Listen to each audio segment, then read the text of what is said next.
Hello everyone, how are you? I hope you all are fine. आज आपका जो विषय हिंदी है उसमें एक आपकी बहुत ही सुंदर सी कविता है जो मैं आपके लिए आज लाई हूँ और कविता का नाम है बंदर गया खेत में भाग। जैसे कि आप चित्र में देख सकते हैं यहाँ क्या बना हुआ है, बंदर। तो इस कविता में जो आपके कवि हैं जिन्होंने एक कविता लिखी है उन्होंने बंदर के क्रियाकलापों का बड़े ही रोचक ढंग से वर्णन किया है। इस कविता में जो बंदर है वो एक खेत से जब साग तोड़कर लाता है और उस साग को वो कैसे पकाता है, कैसे खाता है, उसे खाकर वो क्या करता है, वो सब हम इस कविता में पढ़ेंगे। इस कविता में बंदर के अलग अलग जो क्रिया उसने करी हैं, अलग अलग जो चीज़ें करी हैं, उन सब के बारे में इसमें वर्णन किया गया है। तो चलिए अब मैं कविता को पढ़ना शुरू कर रही हूँ।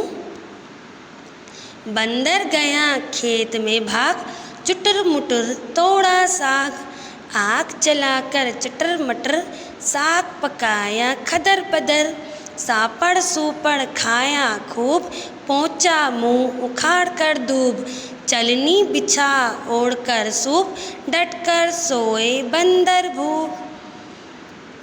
बंदर गया खेत में भाग, चुटर मुटर तोड़ा साग। इन पंक्तियों में कवि क्या कह रहे हैं, बंदर एक खेत में भागा और वहाँ उसने क्या करा, चुटर मुटर करके साग तोड़ा, खूब सारा साग तोड़ा उसने खेत से।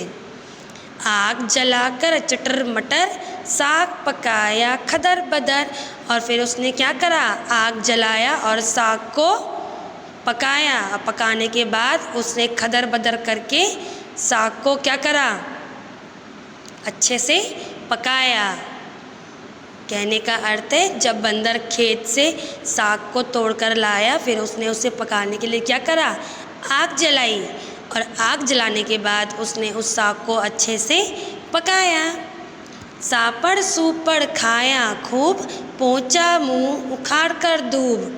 और जब उसका साग पक गया तो उसने उसे सापड़ सूपड़ करके अच्छे से खाया, और खाने के बाद धूप निकाल कर अपना मुँह उससे अच्छे से पोंछ लिया।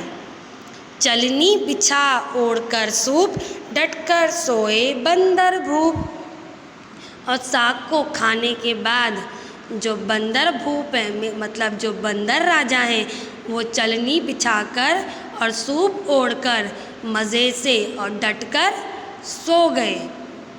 ठीक है, तो इस कविता में हमने क्या पढ़ा, जो बंदर है वो खेत से खूब सारा साग तोड़कर लाया और उस साग को पकाने के लिए उसने आग जलाई और फिर साग को उसमें पकाया।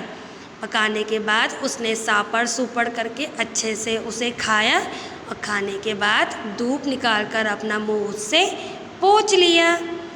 और जब उसने साग खा लिया फिर जो बंदर भूप हैं, मतलब जो बंदर राजा हैं, उन्होंने चलनी बिछाकर और सूप ओढ़कर मज़े से आराम किया और मज़े से सो गए। तो यह थी आपकी आज की कविता बंदर गया खेत में भाग। मुझे उम्मीद है आपको ये कविता बहुत पसंद आई होगी और आपने इस कविता को अच्छे से देखा और सुना होगा। Okay, bye.